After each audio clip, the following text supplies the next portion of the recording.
Hello there, I'm Matt Lucas, the comedian from the TV shows, and My School magazine said I could interview anybody I wanted, and I've asked for Vic Reeves and Bob Mortimer.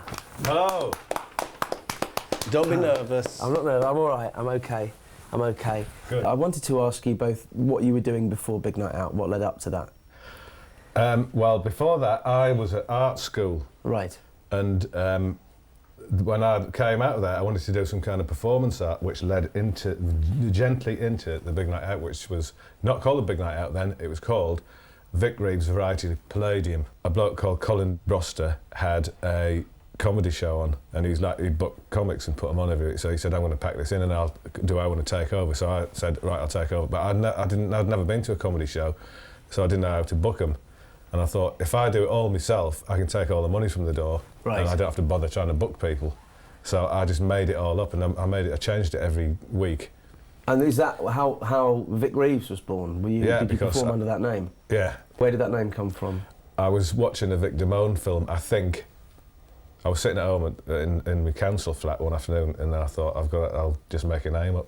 But we were making names up, like, all the time, and it was just throwaway. It could have disappeared the next day and been something else. It was either going to be Vic Reeves or Craig Wildfowl. Right. But I went for Vic Reeves. How about you? Sorry? How about you? Oh, I was a solicitor before the Big Night Out. You were? I was a solicitor when we were doing it live. You were, weren't you? And you were dealing with... Did you say to me once you'd become a solicitor because a part of you wanted to change the world, but it was sort of cockroach infestation and stuff like that? I was what they call a welfare lawyer, and I thought I could make a difference. Yeah. And I didn't. When he was a solicitor and we were doing the Big Night Out at the New Cross Tavern, he used to turn up in his gowns, because we used to do... Judge what was Nutmeg? it? Judge Nutmeg. Judge Nutmeg, That's wasn't it? justice, what it's called, isn't it? Yeah.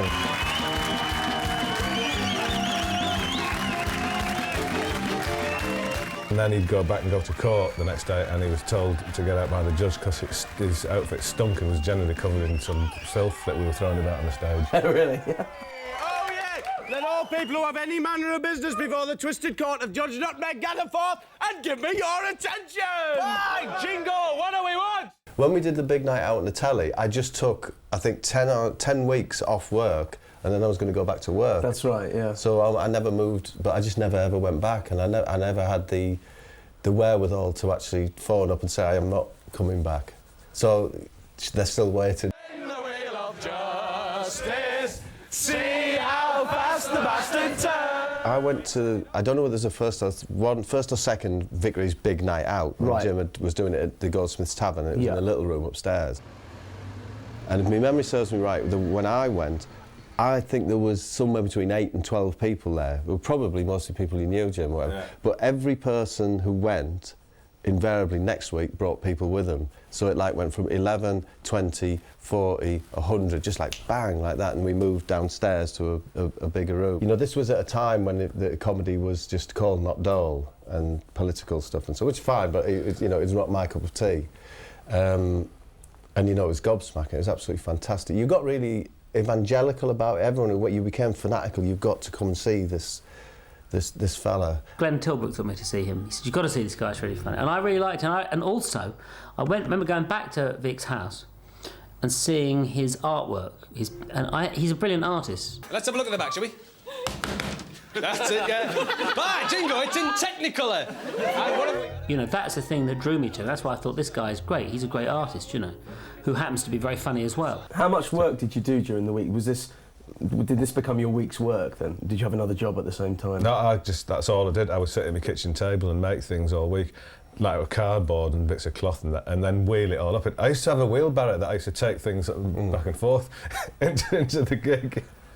Like bits of cardboard and sticks. With You used to make Hammond organs out of fruit and veg and stuff, didn't you? Yeah, the Hammond organ, that was the thing I used to have on every week, and I would invite someone up onto the stage to play the Hammond organ, which was in that cardboard box. It was very, very funny. So you saw this. I saw this. You immediately wanted to become a part of it. So I don't think I missed a Big Night Out after that. How long was you it say you before want to be a part of it? It's a difficult thing to get across because people these days will think of people wanting to make a hit show. you know, Jim was like just messing about. Yeah. So when you say so that bloke there, Jim would ask, will you come up and do that? Will you come in? And one week I was there. Bob started to appear. Bob was just in the audience really to start off with at the Goldsmiths Tavern, and then he got friendly with Jim and was invited up on stage to tell us about his week at Camberwell Magistrates Court, because he was a solicitor. So they just used to have a chat on stage, and it was actually quite funny, so it got worked into the act. And then they started writing specific things together in the pub. Well, when Bob started to get more and more involved, I actually remember saying to Jim, you know, you found your only wise. And he said, what are you talking about? I said, but you're just so much like Eric and Ernie, especially with the glasses. And he couldn't see it for ages, and then he sort of picked up on it. Where's he gone? Where's he gone? Where have you gone, mate? Where have you gone?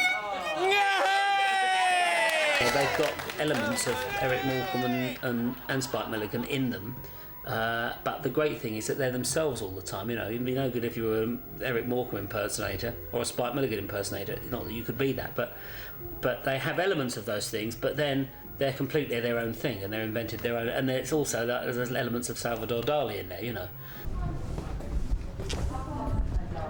So you moved from the Goldsmiths Tavern to the Albany Empire, which held, what, 350? 350, but there was a lot more squeezed in.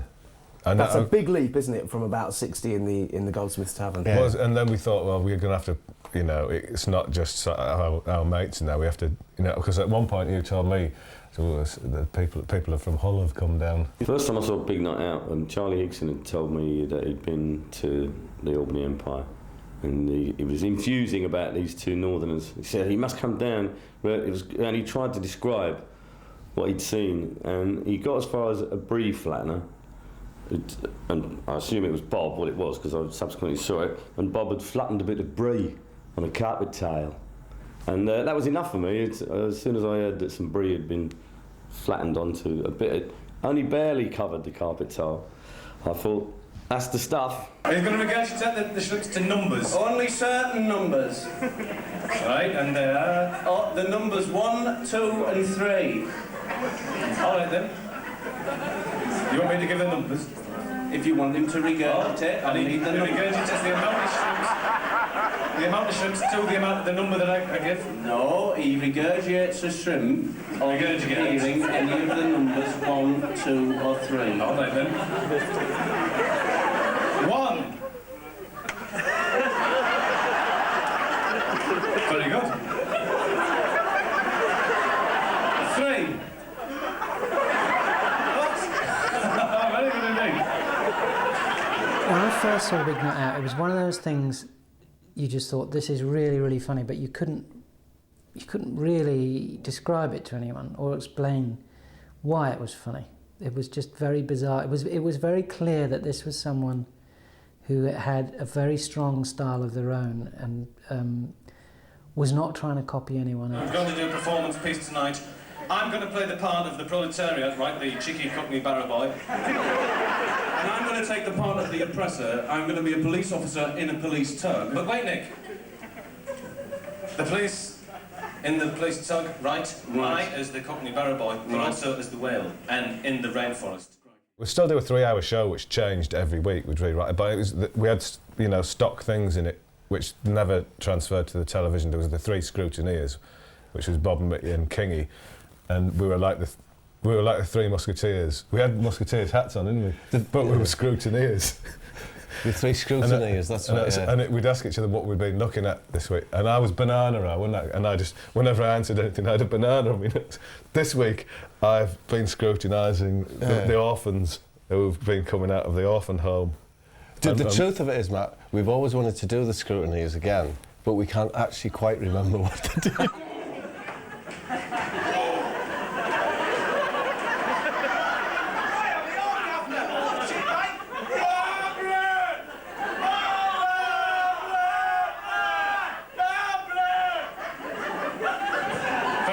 Ladies and gentlemen, we are actually image. Fred Elwood, who was Les, he was around at that point, wasn't he? Was he in the show prior to you? I can't remember Jim. Really. I think that he used to. I know he used to help Jim a lot. Just as an outsider looking. Do you know what I mean? He would be there when he got there, just sort of like helping, you know, organising things and so on, and being part of it. But then I think when it transferred to a bigger venue, which was the Albany, yeah, I think in almost developing that role, Jim had asked him to sort of be the helper, but on stage. Yeah. I'd already done a character called Derek the lab technician in a white coat and glasses, a speaking character at Southend, which was a show that Vic came and sang in, Fly Me to the Moon, I think he did. So when he wanted me to stage manage at the Albany, he said, bring your white coat along that you used at Southend and your glasses. He said, but you won't be known as Derek, you'll be known as Les, and you won't speak. I never sensed that Fred wanted to like perform talky, and he did that role brilliantly. So absolutely brilliant. He sort of I think became. Les is a real highlight. I mean, it was Vic and Bob and Les, wasn't it? It was fantastic, yeah, and he did it to perfection. And I used to sort of just be behind the curtain with all the props and wigs, fluffy toys, humming igloos, all sorts of bizarre things, spirit levels, chives, Vic and Bob's pointy shoes and their wigs. I mean, it would just be lined up on a table at the back with a list with a running order on. And there used to be a mad scramble for props, and I used to sort of be referee. I mean, you're obviously incredibly successful at the Albany Empire, packing it out. Was it every week? Oh, yeah. We did runs, didn't we, Jim? We did. Oh, yeah, well, it was every week. We do about 6 weeks, then have a rest, and then do another. Right, so one night a week there. Yeah. But then, what happened? Were you able to take any aspect of your act to other clubs? Because there's some story that you sort of got petitioned off. Well, we did. We tried it a couple of times, but realised... Because you were very, very successful, so people must have been saying, why don't you come and perform at Jongleurs or these sort of clubs? Well, we didn't. No, we did do a couple of them, and it was an absolute disaster. I tell you, one was a funny one though, because some agent at that time said, "Do I want to go on?" You know, I don't know whether, I think it was pre-Big Night Out, but Suzanne Vega was on in Regent's Park, and said, "Do you want to come on?" And it was at the outdoor theatre, and come and do the support. And so I went with two. Were you there? Yeah, I dressed as a bear. Were you one of the bears? Tinker's No, we did Tinker's rucksack. Oh, we did Tinker's rucksack. So I with two bears. So these bears running around, and I was doing this crap magic and things like that. And then I came off. There were 7 of us there, like bears running around and all this thing. And then I came off. And this promoter was furious because he said, I thought it was an acoustic folk singing actually. Well, my first impression was one of deep joy. Genuinely, we used to go every week to see him at the Albany Empire, and every week was fantastic. Even when they were crap, they were great. It was very sort of almost like clubby sort of thing, really. You know, it was cliquey, you know. Yeah. It was cliquey, wasn't it? And lots of comedians used to come. People like Jonathan Ross used to come, and isn't that right? People. Yeah, from there was the always industry. people were there all the time. There was lots of people. And Paul Whitehouse and Charlie Higgs. Well, how it used to work doing the live show before the telly was you'd turn up and Jim would give you a list of things he wanted you to do that night, usually unrehearsed and unprepared. As I say, the first thing I did on it was on Novelty Island. As far as I remember, it was the Slitherer. His first time on telly was as the Slitherer on the Big Night Out, wasn't it? In a black. But his first, because they used to come and do things on the stage at the Albany. Let's meet the Slitherer. And Charlie Higgs and I were trying to get our equity cards, because in those days you had to have an equity card before you could perform on telly. Right? And you had to have done a certain amount of live work. And one of the conditions was that a bloke from equity came down and monitored how much work you did. So I had to tell him, what's the performance? You know, he's expecting some play or something. And I said, well, I'm going to be the Slitherer on Novelty Island to the Albany Empire. And he said, and what time? I said, well, any time really, between 9:16 and 9:18. You know. Oh, and you enjoy dressing up as a worm, right? That's right, yeah. And slithering through the undergrowth. Slither through the undergrowth. In an attempt to assist police, right? I came on, did 30 seconds of slithering, a load of bin liners, and fucked off, but got my equity card. Unofficially, but you only do it to Morse code. Exactly. To the sound of Morse code. Exactly right. Well, if you'd like to come out here, I'll make an exception tonight and let you out of the paddock. We have got a special dispensation tonight for the Slytherin. What he's going to do is slither right across the stage to the sound of Morse code.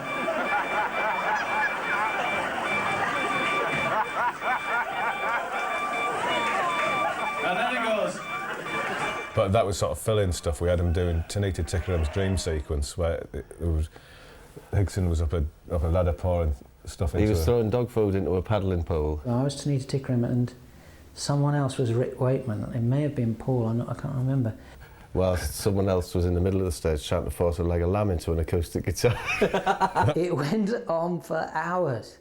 Hours and hours and hours. The audience used to get very restless in the bits, the kind of linking bits, but Jim and Bob needed a break now and then. They claimed to go and change into another character, but they would just come back here to these dressing rooms and drink weak lager. We'd have Whitehouse and Higson there, so look, just do that here.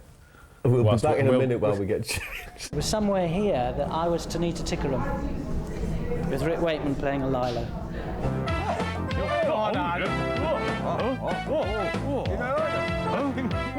It was very obvious to anyone who went to see Vic Reeves' Big Night Out that Jim was going to be hugely famous one day. What happened, of course, when the early shows were getting popular, is that you know, lots of people wanted to see them because they were great, but also people wanted to think, well, how can we work this into television? You know, people are going to sign them. Should this so and so sign them? And that kind of got into an exciting thing. There was just a night, as I remember, without any pre-warning, that Jonathan, as I remember, that Jonathan Ross was there, and Alan Yentob was there, and Michael Grade was there. Jim and Bob never gave a toss about trying to pander to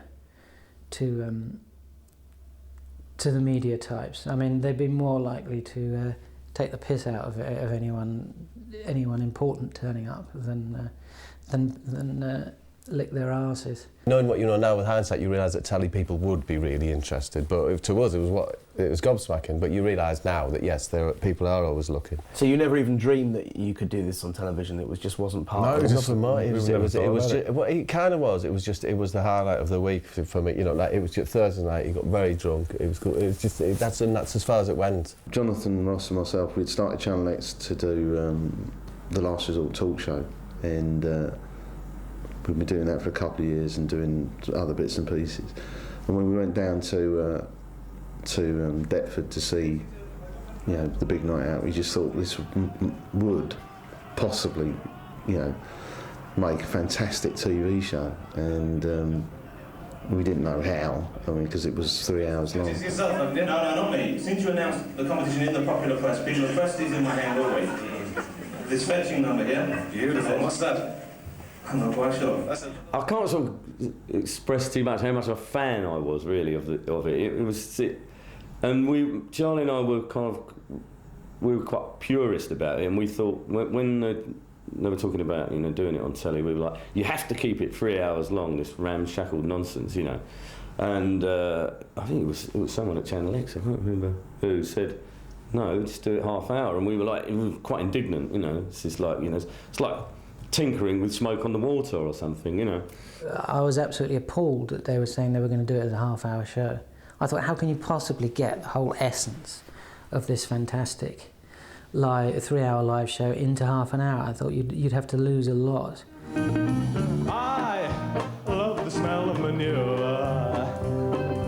I love the smell of the poor. I love the smell of Frank Muir. What we did is we condensed the things that we knew worked on stage and would work on television.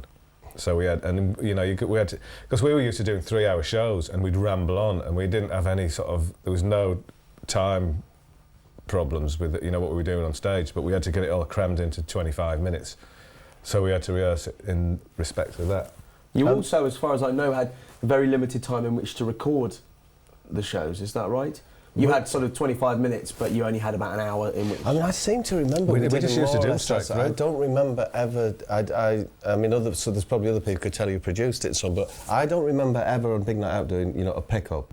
the actual show itself was pretty well, we just left it alone, because you can't really tamper, you know, with, or couldn't, still now, with really what, you know, Jim and Bob do. You either, you know, you're a fan and you go with it, or you have nothing to do with it. You know, they quite polarise people. So we just thought the best thing would, you know, get a set, run it like it was a mini live show. People would, you know, they would come on, the acts would come on. It'd run it almost in real time. I don't think any of them recordings took longer than about 40 minutes. You would just run the TV show all the way through, would you? Because we know now that we stop and start and stop and start, don't we, Shooting Stars? But when you did Big Night Out, you'd pretty much just record it in. That was my memory, because we would be sprinting around the back to get changed, and you had to bang. It was. My guess would be, someone may tell me with. My guess would be that for those 30-minute shows, we probably recorded 40 minutes. Nice to see that we just banged straight through it. We were very athletic in those days. Right. And we could quite easily leap backstage and be dressed in another outfit within, I would say, what, about 12 seconds? Well, I would go on at the beginning of them, and it would be with us Germans. You know, if you look, if I would have, say, a Graham, I don't know, whatever, whoever was coming on, Captain Bird's outfit. Underneath that was a Man with a Stick outfit, and underneath that was a Wavy Davy outfit or whatever. So that I just had to go through a door, come. So those door switch changes are real time. We didn't have to cheat them, I don't remember cheating. Occasionally you could see a slight. Yeah, there's probably a few, sense. yeah. If Jim had to get changed, because Jim couldn't go on at the beginning wearing 3 outfits, you know. Do you know what I mean? There must have been times we had to stop. But now, what happens, I'm assuming, is as soon as you move to television, they bring in other people to work on the show, editors, producers, directors, and you suddenly start having to explain a lot of the things that you do, don't you, and justifying them. Did you find it hard No, we never to did. Did you find it hard to get the live show onto TV? No, do you know what? No one knew what we were doing anyway. So, like, it seems to work, and they know what they're doing, so let them do it. It didn't surprise me that they got a show like that on national television. I could see how it might have surprised a few people, but I mean, when you looked at the Tube, what a shambles that was, and how that was sort of made up as it went along, you know, and some of the things that you know you've made that it's pretty odd. So nothing surprised. You know, I think it's great that something like that got on. I think the Tube, in lots of ways, opened the door for experimental television of that sort. They thought actually people will watch stuff that isn't necessarily bang on professional or sharp, but people watch it because it's like interesting and like out there, and they don't know what's going to happen next. One of the things that went was fuck off Toff. yeah. Well, yeah, I wonder why.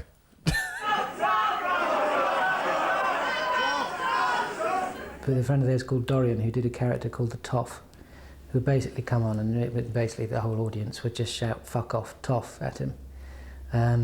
But then when Jonathan Ross came round, they got Jonathan Ross to come on stage, and they all just shouted "fuck off, Ross" at him.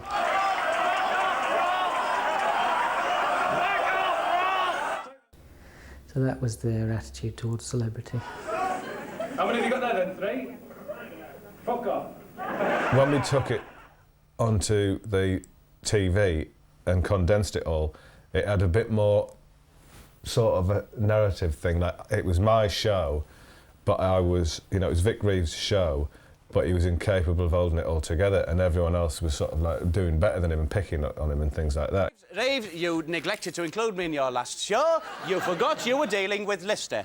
I have obtained an injunction from the Dutch courts. I've informed your producer, and I've also informed that little prat with the stick that you usually have on. I've got my own spot now, Reeves. Listen, you might learn something. It sort of, so it had that little family that seemed to sort of work together. Tell us how Novelty Island came about. Well, that was just a little talent competition with it that we used to have on at the Albany. And the first man we're going to meet tonight at Novelty Island is a fella who simply goes by the name of Lionel Ridley. Lionel Ridley, who's a cashier from Leeds, and he's a document I think burner. it'd be funny if it was from behind a picket fence and people were trapped in there. It was great for the telly. It was an easy way to get half thought through ideas on and off quickly. You know? Yeah. Those little ideas on Novelty Island would probably equal 10 minutes on a live show, wouldn't they? Those little acts. His hairstyle answers the call of the wild, and he got the idea after he startled Nicholas Witchell off the news. So there we are. And tonight you'll be posing the question: bra or pond? I was useless as a script consultant on their programme.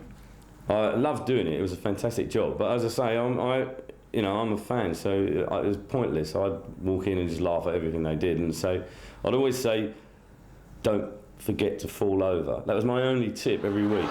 Bob, I've fallen. But we would do something like, say, talcum powder and turnips. Yeah. Right? And the people making the show wondered whether they really wanted to be associated with it. You know, they would say, you know, like, please, not this. They would just come on in sort of bad leotards and just throw a lot of talcum powder around and throw turnips. And it wasn't particularly funny and would really screw up the set. They kind of had to trust us because they thought it was all bollocks. But it got to that state, you know, like producers like Alan, Mark, who's over there, would think, oh, this is all going so well. And then we'd come in and say, look, we want to do talcum powder and turnips. So we'd look at it and then sort of look up and think, I thought it was going so smoothly until I saw this. Is it hard to justify when you have those discussions? No, he must come on, we must have this prop.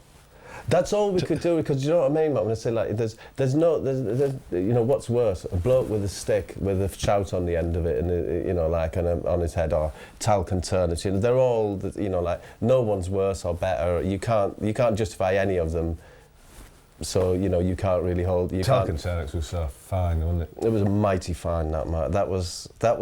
If you listen, as I remember, if you listen all the way through talcum turnips, you can just hear us sniggering. I get a sense that you both had a lot of fun when you did the stots as well. Oh, that was... Stots always funny, yeah.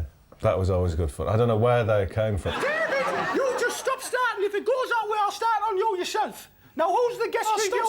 Stop.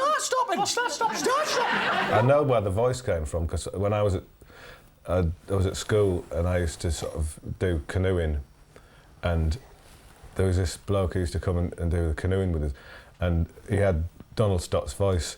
Oh, so how do I get into this canoe then? And I used to just be creased up in my canoe, like I had to do Eskimo rolls because I was laughing my head off. Oh, I don't think I can do that. What do we see when we meet a man with a stick? What's on the end of the stick, Vic? What's on the end of the stick, Vic? We cry out. I wonder, are you going to reveal what's on A big part of your comedy was catchphrases.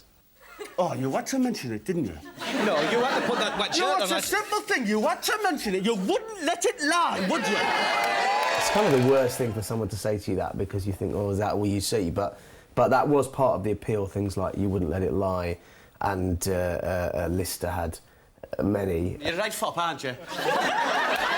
All those catchphrases came out of something that wasn't a catchphrase initially, because we did try, I think in the second series, we tried to contrive them, they don't work. It has to be something that you just naturally say a lot. You know, with Man with a Stick, there was no what's on the end of your stick. I don't think. It was just that immediately you come out at the Albany Empire with a big stick. So, you know, I think this is right. You know, people, there'll be probably just one person, the first thing is, what's on your stick? It's a pleasure to meet you. Lovely long stick there. And I wonder what we've got on the end of the stick tonight. That's the ladies and gentlemen, all cry out. And you know, as I said, whenever we tried to contrive one, it didn't quite happen. Or alternative, probably more regularly, something that you couldn't possibly have spotted that was going to be a catchphrase. It just became, it's like, I'm thinking your shopkeeper, you know, is far too elaborate. Yeah. That would have just been, it just said. Yeah. Yeah, it would have just been said, phrase, but then then suddenly there's a certain appeal to that and people want to hear you. It's just like you say, you know, so. like in Novelty Island, so that's very poor, that. Very poor. Very poor. Very poor indeed. And then that would just sort of, if you say something naturally over a couple of weeks, then it becomes a catchphrase. But that's how that evolved. Lister was fantastic. Well, he was my nemesis, and that's what it was all about, really. It was like my show, but it was always being attacked by a collection of nemesises, or nemesi. Victory is mine. You cannot deny the verdict of the ginger pop star's hair. The truth is out, Reeves. No longer the smug getter. Quality has prevailed, and the voices in my head are silenced. I think it was the last ever big night out. I think we had a prop section of the desk, which Jim was going to smash Lister over the head with at the end. He went to the wrong end. Got a great big piece of... Oh, God, that hurt. Really but we used to really smack each other up as well. You know, there wasn't any. We made a decision. Look, if one of us is going to get hit, we have to hit each other. And we're going to see just how fast a bit of bar can go. I reckon we can get Mach 1. Because I don't know why. It was what it was. Our stupidity. Like we convinced ourselves that it's never as good if you don't actually hit, and of course it is. It just takes a bit of thought and camera angle and that, but we used to think it'll work. If Jim really hits me, it'll look great. It doesn't always, but we used to. Yeah, I mean, we'd come away with wounds at the end of the night.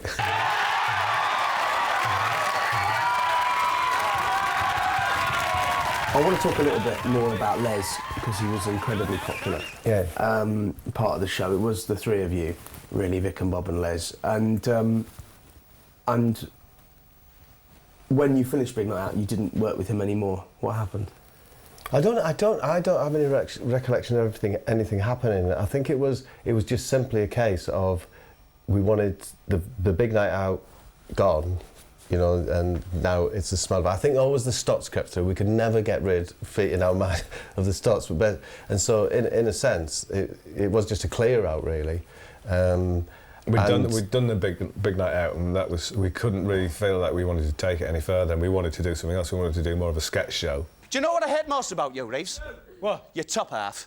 I mean, Vic and Bob have always tapped into a sort of long history of northern comedy, and it always famously, a lot of it has never translated to the south. There's always been a very strong north-south divide on that. Back in the music hall days, the southern acts would tour the southern theatres, and the northern acts would tour the northern theatres, and the Scottish acts would do theirs, and there was very, very little crossover, and the comedy was always very different, and the northern humour has always had the sort of love of language and getting into the slightly odd areas of language and relishing language. Actually, if you look at their stuff, the use of English is sublime. If I were able to do it, I wouldn't be here talking about it. I'd have done it, but they did it. And obviously I can't rise to their heights, or I would have done it.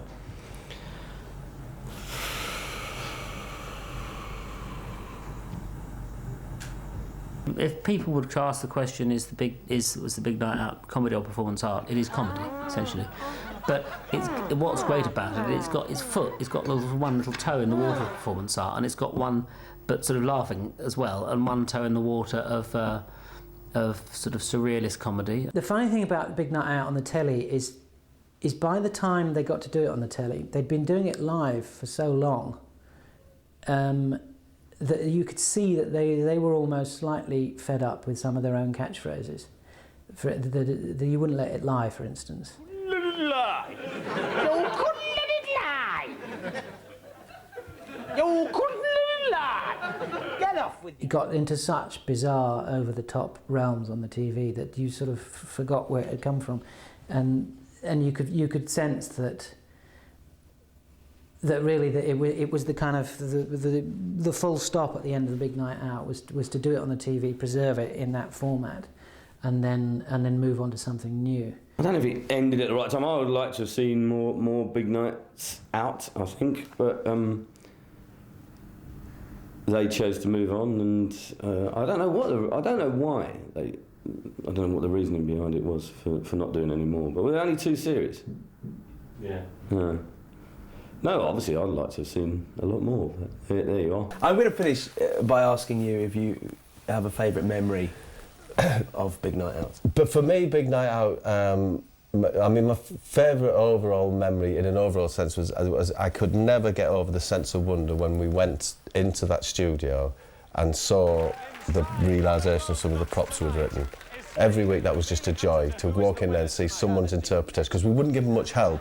We'd send a little chitty in saying, could we have the world's biggest diamond with a puppy encrusted in it, and it was lovely to see what they made of it, because we would never tell them anymore. But in terms of what was on the television, for me it has to be talcum powder and turnips.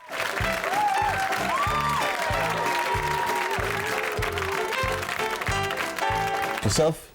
For me, it's talcum turnips. You know, that was the high point. It's always nice to have a spot in the show that you really look forward to.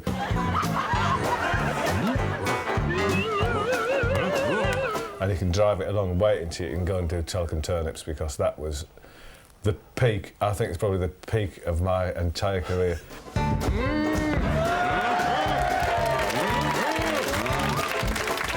Another great moment was when Vic Reeves died at the end, killed by Lister. He finally got the fop. Yeah. Lister. He finally won. I never doubted he would.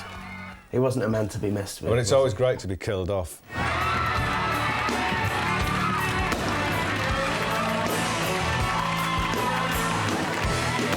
It sort of sticks in my craw, but they're the best, they really are. For me, they're the best. That's it. I hate saying that, but they are the best.